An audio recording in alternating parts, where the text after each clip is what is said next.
While a lot of fungal spores are colorless, there are fungal spores that do have dark pigments, and these are typically produced by fungi that at least during part of their life cycle come into contact with adverse environments, particularly soil, where there are a lot of microorganisms that could potentially use the spores as a food source. These pigments are melanins, and these are actually antimicrobial agents, so they keep the spores from being parasitized by other microorganisms in the environment.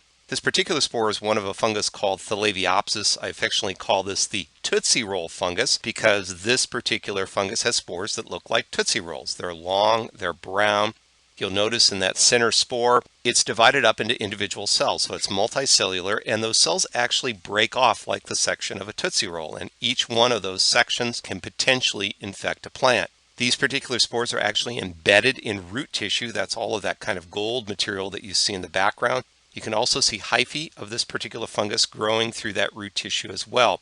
This particular fungus, again called Laviopsis, is a root rot organism that we commonly see in greenhouse settings. It causes a disease called black root rot, and we typically see it on greenhouse grown plants like geraniums and petunias.